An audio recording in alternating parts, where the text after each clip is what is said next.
Right, okay, hello everyone. First things first, apologies for lack of updates and videos past few weeks. Got a new role at work which has been a bit unexpected, and it is a massive change from the things I've been focused on for the past decade or so.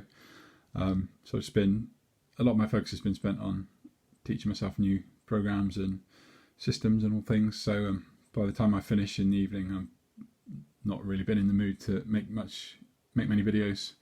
But I have been watching live streams and interacting with the community, and doing some painting. But yeah, no videos until this one. So in front of you, you can see the finished Blitzkrieg Germans for chain of command. I actually painted these maybe in just over a week after my last video when I showed off the early war French. Incredibly simple to paint, straightforward kind of colour scheme and everything, but they've been sat there since, sat on my shelf with just waiting for basing, which I didn't get around until yesterday. Did the texture on the basing, and then today I've dry brushed them up and added the tufts, and they're all done. So yeah, this is the Blitzkrieg German list from the Gembloux Gap campaign. So we have in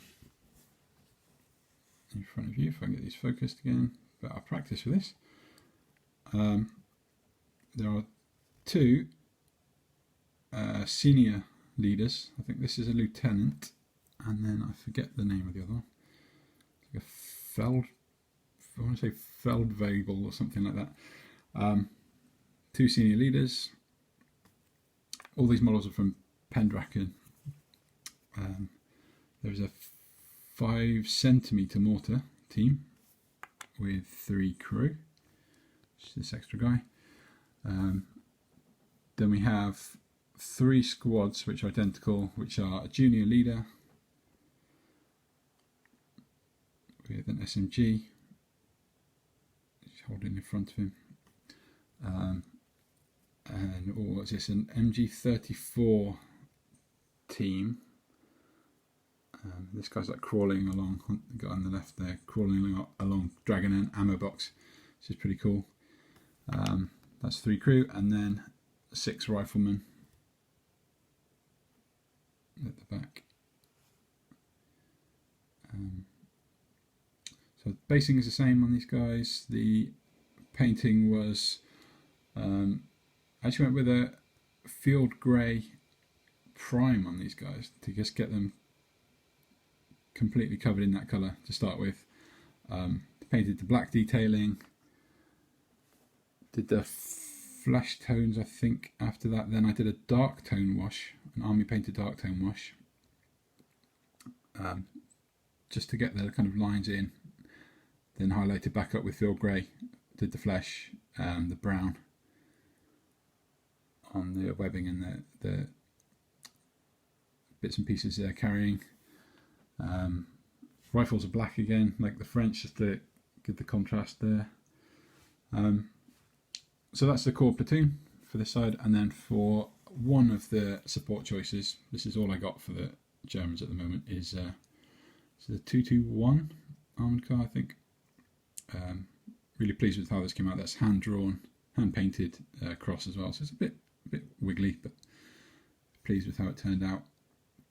Same on this side, a little bit of flash on this side which I should have cleaned up, but I'm not too fussed. But yeah, that's both the armies then done for the Gembloux Gap campaign, so I could actually get playing. I'm not going to buy any more support options just yet. I'm going to wait until I actually start playing and then can kind of bulk things out. There's a few units the French get automatically in some scenarios, but again, I'm going to wait until I kind of get started playing before I pick anything else up. Other things I need to do for this are patrol markers and jump off points. I'm just going to paint up some MDF bases in kind of bold colours and just use those kind of like red and blue for now. If I find something suitable for jump off markers, I might use those. But right now I'm kind of just want to make them obvious, really easy to use and quick to make. But yeah, otherwise that is this project complete. So those two forces done. The terrain is something I need to consider. Thankfully, the Gembloux Gap campaign has all the maps for all the missions in the booklet, so I can go through that and kind of tabulate what terrain I'll need, how many buildings I'm going to need to cover myself through those missions, how many bits of road and rail and trees and hedges and so on. And some point later in the year, when I've got a few more kind of 10mm projects done and I can consider those as well, I'll do either a mass purchase of terrain, or I will attempt to maybe even make some. But for now, I'm kind of draw a line under this chain of command project. Moving forward, I have received the order of the remaining Romans for my War Master Ancients Roman army, so I will be moving on to those soon. But I've actually moved on to another project already, and half of that's finished, which I will make another video following this to show that off.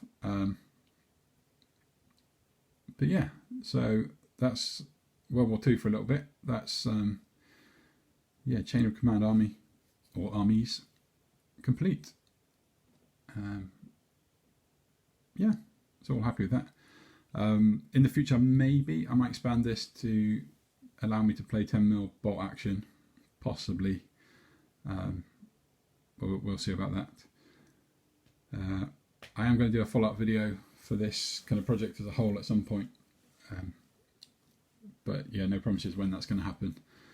Just want to cover off a few things, kind of like pricing and how much I spent on this, and just my thoughts of the process of working with 10mm for chain of command.